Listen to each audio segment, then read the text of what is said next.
Fala meus amigos, estamos começando aqui mais um vídeo do canal. Esse é um vídeo especial do final de semana. Eu ia fazer esse vídeo, né, para ontem, sábado, né, mas acabei tendo uns problemas ali, não consegui fazer, estou fazendo para domingo, certo? E vou tentar fazer um vídeo para amanhã, segunda-feira, para poder refletir essa questão dos mercenários da Rússia lá também, tá? Mas hoje a gente vai finalizar a reflexão sobre o artigo do Ladislau Dobor, certo? Esse filósofo, eu deixei o link para vocês nos vídeos anteriores, vou deixar o link também no vídeo de hoje, tá? E falando sobre os novos teóricos da economia, o que essa galera nova aí está pensando sobre o mundo atual, né? E a gente pode, resumindo o que a gente viu nos dois vídeos anteriores, ponderar que uma constante desses novos autores que estão sendo citados pelo Dobor, né, é uma crítica ao rentismo mundial, né, uma crítica a essa hegemonia das bolsas de valores e desse jogo do dinheiro flutuante, né, dominando e ao mesmo tempo minando ali, sugando a produção direta de produtos da indústria, enfim, né? E o quanto que isso diz respeito a um certo imperialismo que continua se sustentando no mundo até hoje, né? Então a forma atual do imperialismo é essa, é a maneira como os Estados Unidos especialmente, né, mas de certa forma todas as grandes potências que são mais, né, hegemônicas, jogam para poder dominar os países que eles não precisam fazer pela guerra, né? Então quando eles não conseguem fazer isso através do rentismo, eles invadem o país como fizeram com a Síria, né? E tudo mais. Então, e aí vale a pena também amanhã comentar as diferenças entre, né, o imperialismo dos Estados Unidos e o imperialismo russo, né, que está acontecendo agora lá na Ucrânia, mas isso é um papo para o vídeo de amanhã. O fato é que o que o Ladislau Dobor pondera lá, basicamente, é uma hegemonia do rentismo, e o quanto isso torna problemático aí o mundo atual, e além disso, o quanto isso reflete, né, o excesso da ideologia capitalista no Ocidente, tá? E aí a gente vai falar aqui mais uma frasezinha dele antes de entrar no caso brasileiro, quer dizer, como que isso se configura no Brasil de hoje, tá? Pelo menos fazer um resumo aqui, né, porque é uma questão muito ampla, dá para fazer aí, né, dezenas de vídeos sobre isso, mas a gente tenta fazer um resumo aqui sobre essa questão, tá? Então, para finalizar o artigo do Ladislau Dobor, ele tem uma citação lá que ele traz, que ele cita um cara chamado Robert Reich, e aí num livro chamado O Sistema, né? E aí ele diz o seguinte, o Ladislau Dobor, né? Não pode haver responsabilidade sem leis que obriguem as corporações a sacrificar alguns ganhos dos acionistas em benefício dos trabalhadores, das comunidades e da sociedade. E entenderão que as próprias leis não têm sentido se as grandes corporações continuarem a violá-las sempre que as multas resultantes forem inferiores aos benefícios derivados de sua ilegalidade, né? Essa discussão está também naquele documentário A Corporação, tá? Que eu já citei para vocês no vídeo anterior. E aí, continuando para finalizar a fala dele, ele diz: eles verão que o atual sistema americano não é uma meritocracia onde a capacidade e o trabalho árduo são recompensados, mas uma impostura cruel dominada pela riqueza e pelo privilégio, né? E aí ele diz que tem outros autores que ele poderia citar, como o Joseph Stiglitz, né? E que, se não me engano, é prêmio Nobel, tá? E o Michael Sandel, né? Que também tem um livro chamado A Tirania do Mérito, tá? O que é feito do bem comum. Então é a ilusão da busca por ganhos individuais que trarão, né, naturalmente a prosperidade social, né? E tudo isso está sendo deixado para trás aí, tá? E ele finaliza dizendo que os novos desafios são a catástrofe ambiental, derivada desse modelo de sociedade baseado, né, especificamente no lucro e na iniciativa privada como aquilo que rege as sociedades, a desigualdade explosiva que isso gera, né, porque a concentração de riqueza hoje é de tal ordem como nunca aconteceu na história da humanidade, né, e a diferença entre os mais ricos e os mais pobres também como nunca antes aconteceu, né? E o caos financeiro, que é isso, né? Essas movimentações do rentismo que acabam, enfim, ignorando completamente as localidades, né? E se preocupam apenas com o lucro imediato, tá? E aí, antes da gente entrar ainda no caso brasileiro, vale dizer o seguinte, né? Que alguns autores, inclusive alguns que eu citei aqui, eles têm chamado a atenção para a necessidade de olhar de novo para o local, né? Em oposição a essa coisa da globalização, né? Então, a gente tem aí duas consequências. Primeiro, uma consequência crítica, que é, obviamente, você olha e fala, bom, existe uma hegemonia de um discurso globalizante, globalizado, etc., e ele está fazendo com que as pessoas fiquem cegas para as necessidades locais.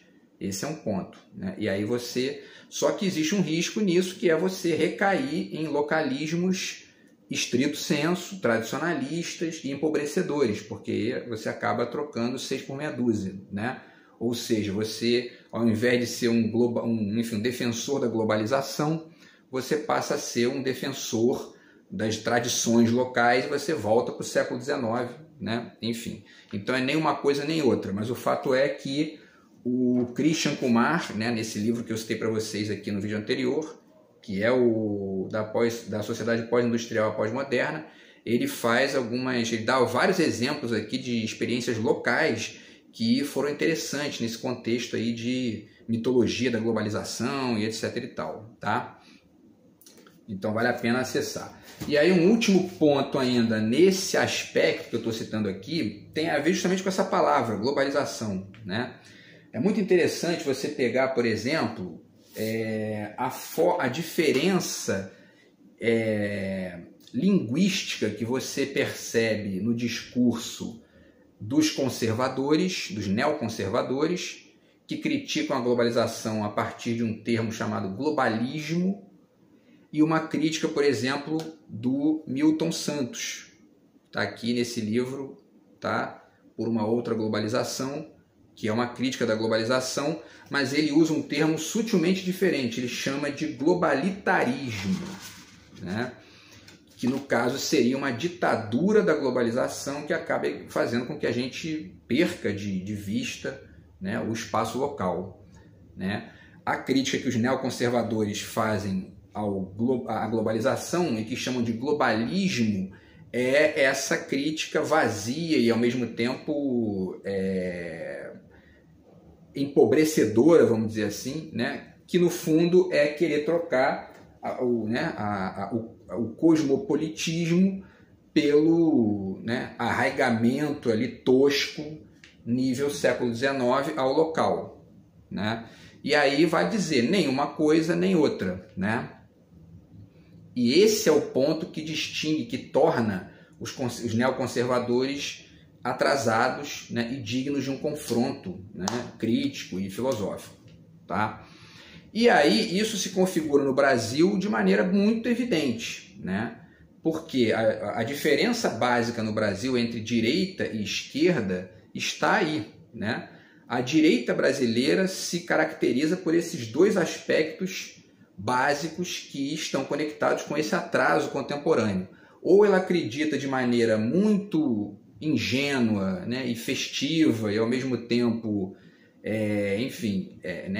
limitada na liberdade de mercado, e aí viram neoliberais tipo Paulo Guedes, né, que ficam defendendo um monte de tosqueira, privatizam empresas públicas, encarecem a vida das pessoas, estão fazendo aqui o receituário que os Estados Unidos vendem para a América Latina, receituário esse que eles mesmos não fazem lá, né? Quando começa a falar em liberdade de mercado demais lá, eles taxam a indústria automobilística japonesa, eles barram a compra da Qualcomm pelos chineses. Então é o seguinte, ó, liberdade de mercado para a gente, para vocês não, certo? E aí essa gente, Paulo Guedes aqui, que são esses neoliberais estrito sensu, essa direita neoliberal brasileira, reproduz esse tipo de tosqueira que atrasa a vida da gente aqui. Por outro lado, existe essa outra direita no Brasil, que é a direita tipo Bolsonaro, que é a direita dos conservadores, que na verdade olham para a globalização, né, como um perigo para os seus para as suas crendices, né, e para os seus fetiches autoritários, né, e aí começam a exigir um retorno à Idade Média, um retorno ao século XIX. Vamos parar com esse troço aí, porque isso aí está gerando um monte de doideira aqui, a gente quer, na verdade, família, Deus, pátria, blá, blá, blá, e fica nessa conversa fiada que também não ajuda, né?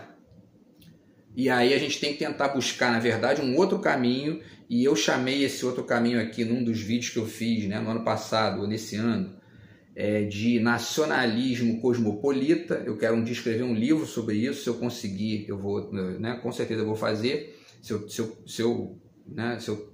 tiver oportunidade, com certeza eu vou fazer isso, porque é a gente tentar mostrar nem uma coisa nem outra, nem um nacionalismo tosco, atrasado e ligado de maneira muito estrita à defesa do seu território, da sua cultura como a única coisa que existe, e nem um cosmopolitismo ingênuo, tipo Paulo Guedes, tipo essa gente que, não, vamos liberar geral, porque o mundo agora é globalizado, né? Liberdade de mercado, aí a gente abre as pernas para os gringos e eles estão com a deles fechada lá, né?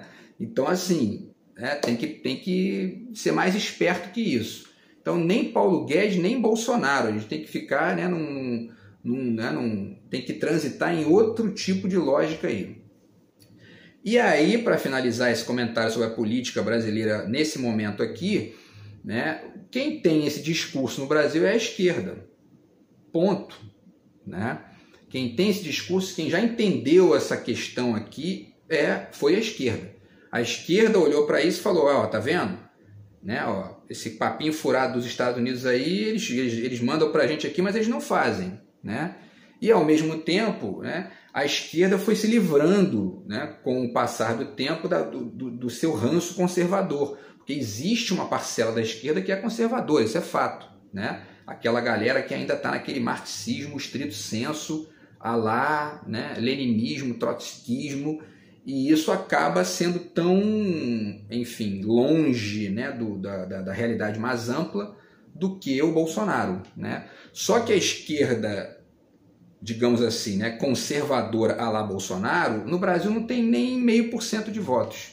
O Bolsonaro ganhou uma eleição. Então é preciso que a gente confronte aquilo que está ainda, né, aquilo que ainda resta aí de tosqueira, né, no pensamento brasileiro, que não é o marxismo estrito sensu leninista trotskista, né? Longe disso. É o bolsonarismo. É isso que está vigorando ainda como imbecilidade no Brasil, né?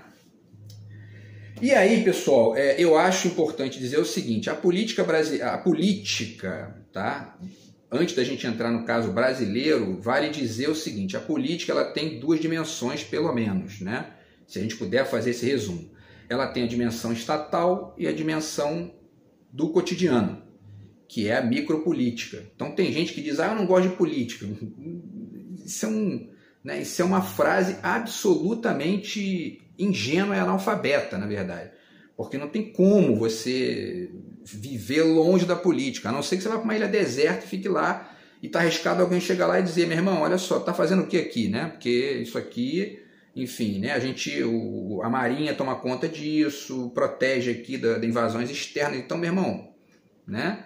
Então, assim, existe uma micropolítica e uma política estatal, certo? E aí, eu já leio isso há muito tempo, uma coisa que eu detectei foi a seguinte, que nas obras escritas,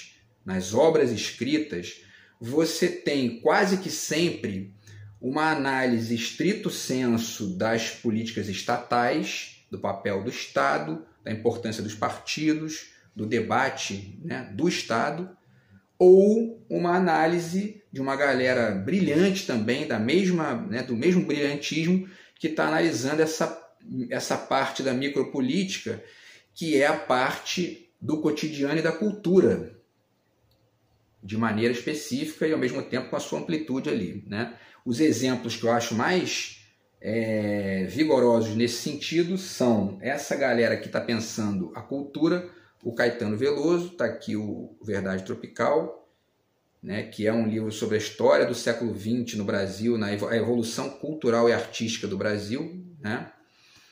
e esse livro do José Miguel Wisnik, que é o Veneno Remédio, que também fala sobre a cultura brasileira, a evolução cultural do Brasil no século XX, pegando o futebol como gancho aí, porque é uma das nossas principais, um dos nossos principais símbolos nesse sentido, certo? E na parte da política de Estado, né, é o trabalho do Ciro Gomes, está aqui, Projeto Nacional de Desenvolvimento, o Dever da Esperança, tá? E aí eu acho que é interessante a gente tentar mesclar essas duas coisas, né? De certa forma, o Caetano tem feito isso muito, porque ele, na época da campanha, ele entrevistou, né, o Ciro, entrevistou outras figuras da política brasileira para tentar, né, dialogar nesse nível mais próximo do Estado, né? E, ao mesmo tempo, o Ciro Gomes faz aqui várias reflexões no final do livro sobre essa questão mais cultural, né? Só que a reflexão que o Ciro faz aqui, ela é uma reflexão que é mais uma nota, digamos, né? Dentro de uma discussão que é muito mais centrada no Estado. Isso não é um demérito, é apenas um aspecto que eu estou ponderando aqui. E, da mesma forma, o Caetano no inverso, né? Na diferença mais radical aí, que é a cultura e a arte ficam no ponto-chave ali, e aí essa questão do Estado, da política de partidos, etc., fica mais na nota também de rodapé, né? O interessante é a gente tentar juntar essas duas coisas para poder pensar o Brasil, né? Como algo que tem que ser pensado tanto culturalmente quanto no nível da política de Estado, né? Quem chegou mais perto disso no Brasil foi o Darcy Ribeiro, né? Tá aqui O Povo Brasileiro, do Darcy Ribeiro, certo? E também esse outro livro aqui que eu tenho, que também é um livro de crônicas dele, muito legal, tá? No qual ele fala sobre as utopias dele para o Brasil, uma série de aspectos aí que misturam a cultura com a política de Estado, né? Enfim, então ele fala de um monte de coisa aqui, e eu não vou agora citar isso, mas porque o mais importante aqui é dizer que a gente precisa chegar num ponto de entender né, que a cultura e o Estado não são duas instâncias absolutamente separadas. Essas instâncias funcionam nas suas complexidades, digamos, né, aspas, localizadas, né, mas elas também se entrecruzam de maneira muito veemente em vários aspectos. Por exemplo, na Lei Rouanet, né, que é uma forma do Estado investir na cultura e etc. e tal, e que foi radicalmente, né, atacado pelos bolsonaristas por motivos óbvios, porque eles são contra a cultura, são contra, ou de maneira mais ampla, eles são contra a arte, né? Eles não são contra a cultura, eles são contra a arte, né? E isso deve ser deslocado, tá? Vale a pena ainda falar mais umas duas coisas aqui, antes da gente finalizar, que são o seguinte, né?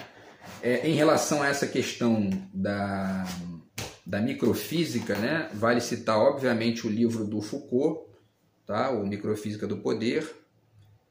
Nesse contexto que a gente está ponderando aqui, desses entrecruzamentos, né, entre o Estado e a vida em sociedade de maneira mais estrita, né? E a identidade cultural na pós-modernidade do Stuart Hall, certo? E aí, eu acho também legal, né? Já falei do Milton Santos, e acho bacana falar também um pouco desse livro aqui, rapidamente, do Ailton Krenak, né? A Vida Não é Útil, porque ele traz umas questões aqui interessantes que tem muito a ver com o que o Ladislau Dobó pondera lá, né?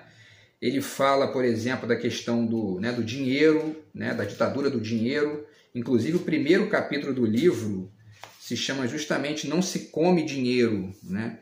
Que é uma questão importante de ponderar, né? O dinheiro não é tudo, está longe de ser tudo, né? E ele também levanta questões ligadas à importância de escutar os indígenas, e também levanta questões aqui ligadas ao meio ambiente, né? E tudo isso deve ser ponderado, porque isso também está nas reflexões do Ladislau Dobó, e são aí horizontes que a gente tem que olhar, né? E aí, pessoal, cito de novo aqui o livro do Milton Santos, tá? Por uma outra globalização, que também ajuda a pensar essas questões aí. E aí, nesse âmbito específico, né, da discussão de como que a gente faz esse entrecruzamento entre a política de Estado e a política cultural, eu vou finalizar aqui fazendo algumas menções a citações desses autores, tá? Especialmente do Wisnik e do Ciro, tá? E aí o Wisnik, eu acho que uma das coisas importantes do Wisnik e que mostra o quanto é possível perceber isso que o Ladislau Debord está ponderando na obra do Wisnik, está nesse livro aqui, O Maquinação do Mundo, Drummond e a Mineração, porque esse trabalho do Wisnik ele faz esse entrecruzamento muito importante ali entre a arte, a cultura e a política de Estado, né? Porque é mostrar esse trabalho do Drummond de denunciar os excessos da Vale do Rio Doce, né? A destruição ali das montanhas, das cidades, etc., e o quanto que isso configurava esse movimento meio que frenético do capital, né? Sem meio que dar muita importância a nada que não seja o dinheiro, o lucro, né? Então isso está muito bem figurado aqui nesse trabalho do Wisnik sobre o Drummond, tá? Quer dizer, uma contribuição do Wisnik para além da cultura desconectada do Estado, né? Enfim, e aí é possível e é importante, e enfim, né? É uma coisa que vale a pena sugerir que todo mundo tente fazer isso também no livro dele sobre o futebol, ver aonde que essas coisas estão ali mais próximas desse cruzamento, né?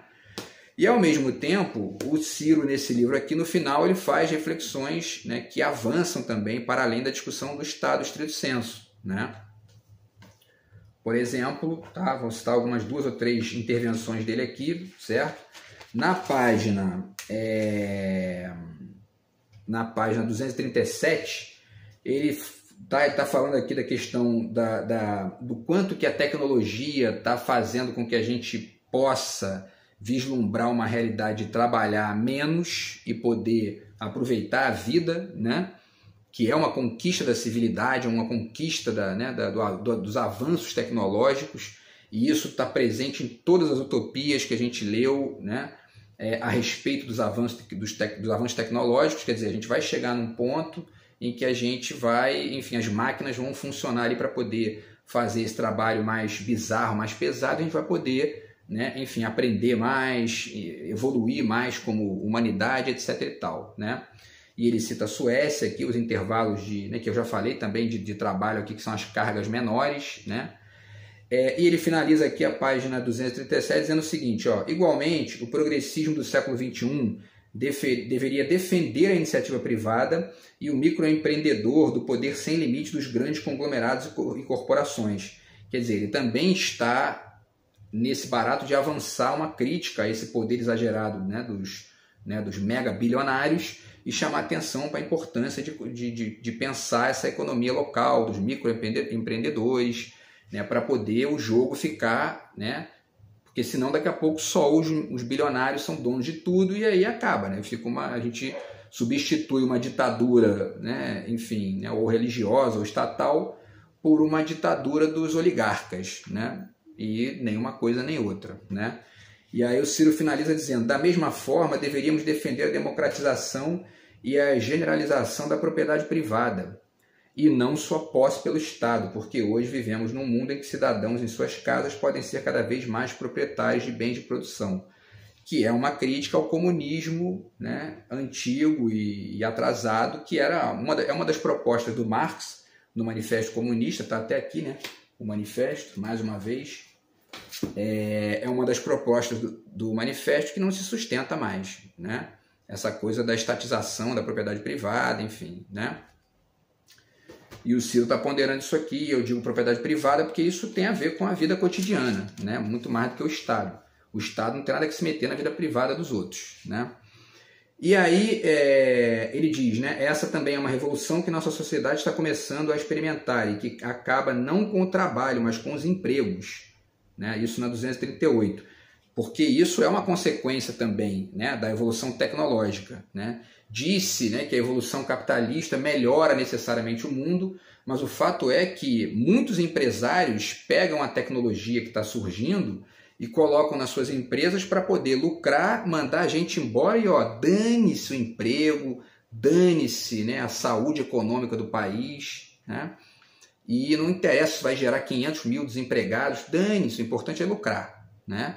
E um país que se preza, né, um Estado que se preza, uma política que se preza, tem que pensar, né, tanto a evolução tecnológica quanto a manutenção do emprego, né? Porque senão os robôs chegam para poder jogar pessoas na rua. Isso não é uma evolução, né? Isso acaba sendo uma evolução para um grupinho, né, de meia dúzia de ricaços que ficam ali aproveitando isso, e uma classe média alta ali que, né, que é minoria também, e a maioria vai ficando alijada do processo, né? Então, qualquer evolução que mereça esse nome, né, para o futuro precisa olhar para essas duas coisas, né? Proteger o emprego dos avanços tecnológicos, né? Com políticas públicas, enfim, com incentivos ali, porque uma consequência inevitável da evolução tecnológica é a substituição dos homens pelas máquinas. E isso acaba gerando desemprego, acaba gerando gente, né, que fica sem ter o que comer. Então, né, isso não pode ser visto como uma evolução, né? Isso tem que ser resolvido por medidas ali de debate público, debate político, que vislumbrem minimizar esses efeitos problemáticos da evolução tecnológica. E no Brasil, a direita está cagando para isso, né? Quem tem realmente olhar para isso é a esquerda, é o Lula, é o Ciro, é o PSOL, enfim, é a galera que realmente está ali, né, enfim, dialogando com essas modificações no âmbito do trabalho, né, na parte de baixo da cadeia, tá? E para finalizar, pessoal, o Ciro fala também na economia do conhecimento e tal, né? E ele diz, né, que, enfim, nada disso acontecerá pelo espontaneísmo individualista do neoliberalismo ou sua pior mistificação, a de que seremos salvos de nossa tragédia econômica pelo capital estrangeiro, né? Quer dizer, a gente tem que criar, na verdade, uma lógica nacional para poder resolver isso, no Estado, inclusive, né? E aí ele fala, né, na página 238, ele diz: a diminuição da necessidade de trabalho é algo a ser comemorado, porque nos dá a possibilidade de viver uma vida mais plena, dedicada aos valores espirituais que nos são caros. O que não devemos comemorar ou aceitar é a diminuição do trabalhador, né? Que é exatamente essa questão que eu estou ponderando aqui, né? Então, fica aqui essa reflexão, tá? Sobre o nosso horizonte aí próximo de reflexão sobre as relações entre política de Estado e política cotidiana, né? Tem uma quantidade gigantesca de assuntos para falar sobre isso, isso não resume tudo, né? Mas é um ponto específico aqui que vale a pena atacar. Porque o fato é que o bolsonarismo ganhou a eleição, a primeira coisa que eles fizeram, o Temer, né? O Temer aprovou uma reforma trabalhista destruindo os direitos, e o Bolsonaro, né, enfim, piorou esse quadro, né, e aumentou o desemprego, enfim, e gerou uma série de problemas aí ligados aí. E outra, né, ele destruiu, ele extinguiu o Ministério do Trabalho, né? Então, quer dizer, essa é a direita brasileira, não tem projeto do Estado, né, e não está olhando para essas modificações que estão acontecendo no mundo de maneira mais efetiva, né? Você debate com o pessoal de direita nas redes sociais, o negócio é dizer que imposto não presta. Essa gente está num mundo assim, né? Estão numa ilha deserta lá de mental, né? Porque imposto presta nos Estados Unidos, na França, na Inglaterra, na Alemanha. E essa gente acha que isso vai acabar aqui e vai acabar lá também, né? Então, assim, tão delirando. É uma ingenuidade galopante, né? E a gente tem que pensar isso para além desses simplismos, para poder avançar de fato. Beleza, pessoal? Então essa é a nossa contribuição aqui nesse tema específico das novas modificações econômicas e das conexões disso com a política estatal, a política cultural, a política do cotidiano e os entrecruzamentos disso aí. Beleza? Então a gente se fala no próximo vídeo. Tamo junto. Fui.